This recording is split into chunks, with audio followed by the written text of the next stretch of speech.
Good evening, dear students. Welcome to the English Canvas. Today, we are going to read and understand a very emotional and relatable poem from your syllabus, Father to Son, which is written by Elizabeth Jennings. This poem beautifully captures the delicate relationship between a father and his son, and the relationship is filled with love, distance, and longing for understanding. So let's begin our journey through the poem. And don't forget to like this video and share it with your friends and classmates and subscribe to the channel for more such detailed explanation of your English chapters and poems. So the poem Father to Son is a heart-touching poem that explores the generation gap and emotional distance between a father and his son. The father expresses deep sadness because although they share the same blood, they seem like strangers to each other. Through simple yet powerful language, the poet shows the conflict between love and misunderstanding, the father's helplessness and his desire to reconnect with his son.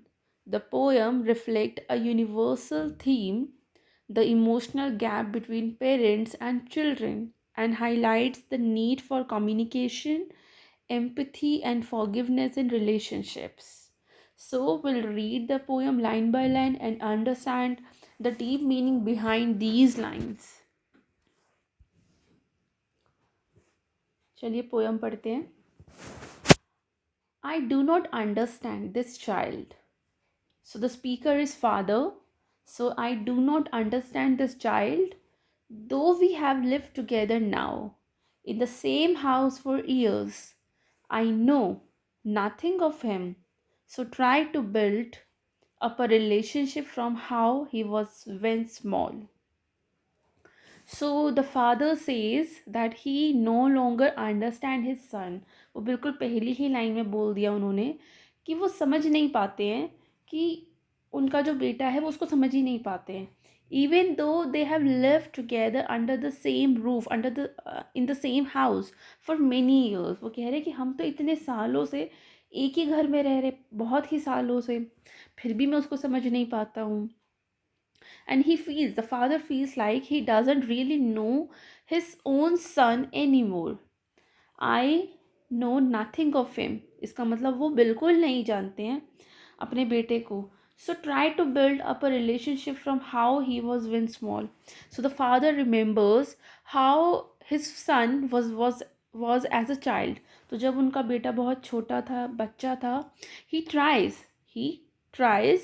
to rebuild the old bond when, but now the things have changed.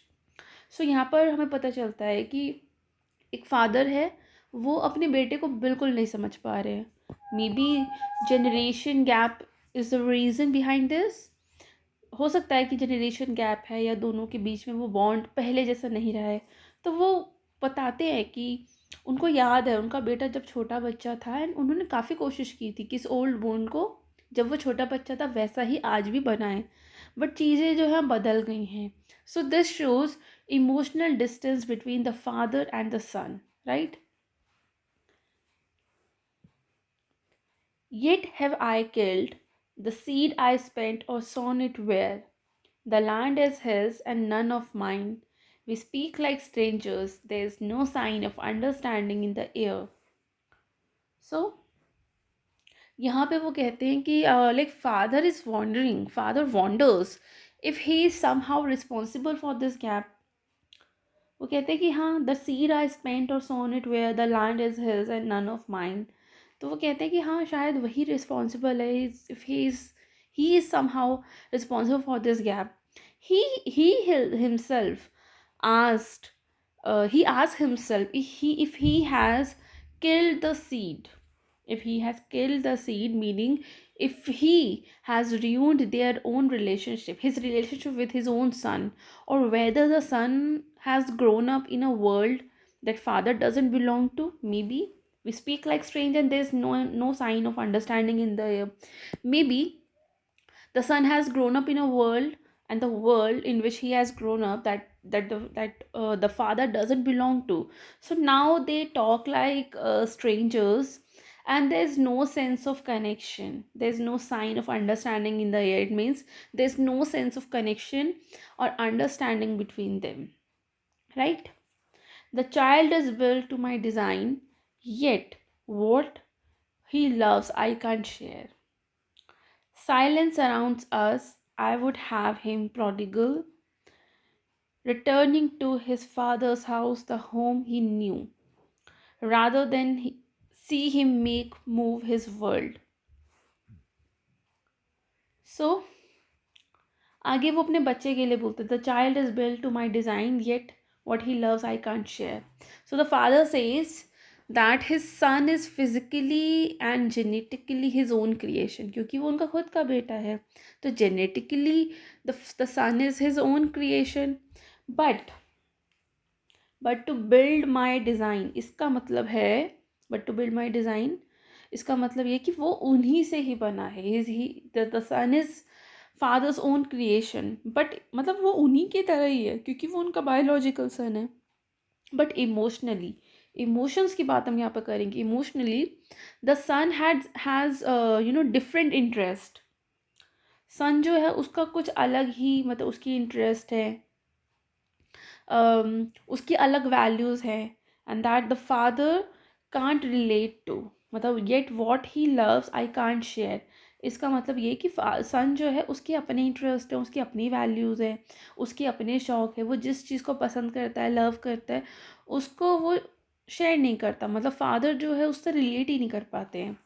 So there is a silence between them. There is no, the silence arounds us, it means there's a silence between them, no communication is there. The father wishes his son would return like a prodigal son.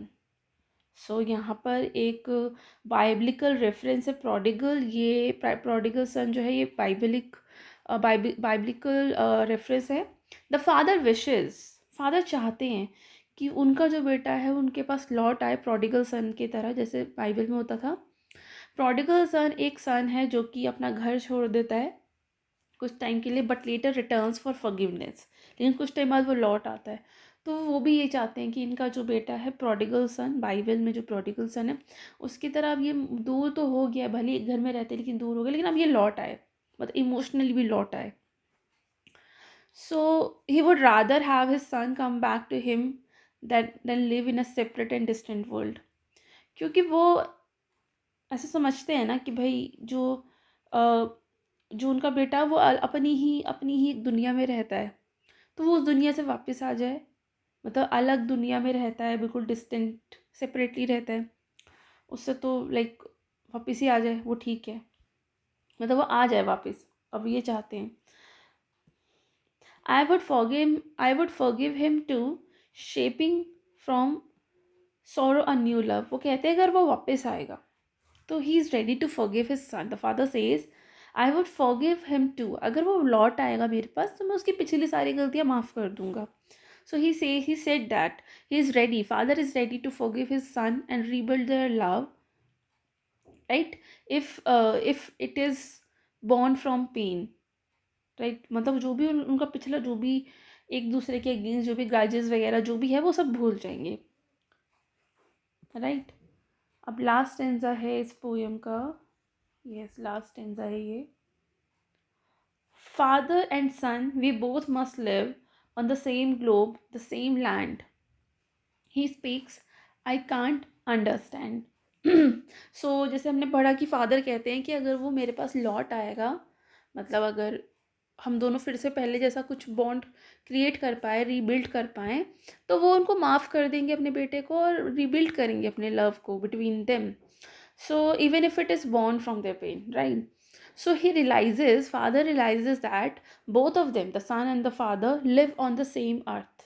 क्योंकि हम लोग same globe पे रहते हैं तो इतना भी मुश्किल नहीं है एक दूसरे के पास लौट पाना. हाँ, दूसरे ग्रह पे रहने चला गया होता तो बात थोड़ी अलग थी, लेकिन हम लोग सेम ग्लोब पर रहते हैं, हम सेम अर्थ पर रहते हैं, तो हम इतना भी लाइक मुश्किल नहीं है. बट मतलब हम लोग सेम ग्लोब पे रहते हैं, सेम लैंड पे रहते हैं, but still can't understand each other. लेकिन वो कहता है आई कांट अंडरस्टैंड। मतलब यहाँ पे वो कह रहा है कि वो एक ही अर्थ पे रहते हैं, एक ही लैंड पर रहते हैं, ठीक है, लेकिन फिर भी वो कहता है कि हम एक दूसरे को नहीं समझते। So this shows how deep the emotional gap has become. मतलब जो इन दोनों के बीच में इमोशनल गैप आया है वो बहुत ही ज़्यादा बढ़ गया है। Even though they share the same space but they live in a different emotional worlds. मतलब एक ही घर में रहते हैं, एक ही जगह रहते हैं, एक ही घर में रहते हैं, इस एक ही घर में रहने से ज़्यादा और करीब क्या होगा, बट स्टिल दोनों की दुनिया बहुत अलग अलग है। दोनों ही डिफरेंट इमोशनल वर्ल्ड्स में रहते हैं, तो बड़ा मुश्किल है, right. In the ending, myself, why anger grows from grief, we each put out an empty hand, longing for something to forgive. So, in the ending, the father reflects on his own feeling of sorrow and anger, right? He realizes that his anger toward his son actually comes from deep grief. Deep grief से है वो, और hurt है, मतलब उसका खुद का जो बेटा है, मतलब he realizes that his anger toward his son actually comes from deep grief and hurt, the pain of losing emotional connection with them.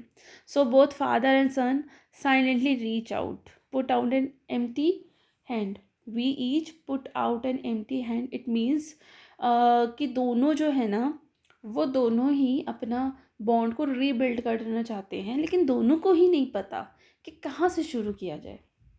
तो इस ये जो लाइन है इसका मतलब ये है कि we each put out an empty hand. It means कि दोनों ही अपने बॉन्ड को रीबिल्ड करना चाहते हैं, बट दोनों को ही नहीं पता कि कैसे और कहाँ से शुरू किया जाए।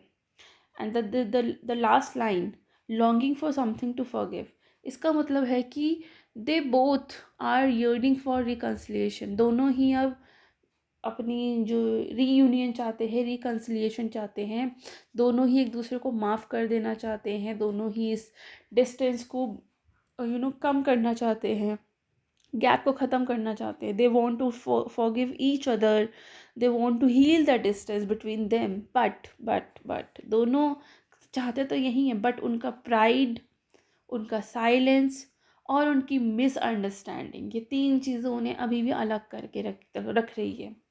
So basically, the poem ends on a note of hope mixed with sadness, and hope because both want forgiveness, sadness, मतलब दोनों ही चाहते हैं। होप तो है क्योंकि दोनों ही फॉरगिवनेस चाहते हैं, बट सैडनेस ये है कि दोनों एक दूसरे का मतलब इनिशिएट नहीं कर पा रहे हैं, पहला कदम नहीं उठा पा रहे हैं, राइट। तो यहाँ पर ये पोएम बहुत ही डीप मीनिंग के साथ ख़त्म हो जाती है। काफ़ी अच्छी पोएम थी ये। मुझे लगता है कि ये ऐसे बहुत सारे बच्चों का, बहुत सारे पेरेंट्स का यही इशू है कि उनके रिलेशनशिप जो है, मतलब पेरेंट्स और चिल्ड्रन का जो रिलेशनशिप है उसमें काफ़ी ज़्यादा जनरेशन गैप की वजह से, मिसअंडरस्टैंडिंग्स की वजह से काफ़ी ज़्यादा गैप आ गए हैं। तो इसका बहुत अच्छा एग्जाम्पल है father to son. So this poem beautifully portrays the emotional distance between a father and his son. It reminds us that love often hides behind silence and misunderstanding. In the end, both father and son long for forgiveness and reconnection, showing that the relationships can always be healed with understanding and love. Right? So let's cherish our bonds before distance takes their place. Right? सो अगर आपको ये explanation अच्छा लगा तो इसको like ज़रूर कीजिएगा और अपने फ्रेंड्स और क्लासमेट के साथ इसको शेयर कीजिएगा। हाँ, अब हम मिलते हैं नेक्स्ट क्लास में एक नए टॉपिक के साथ। Thank you.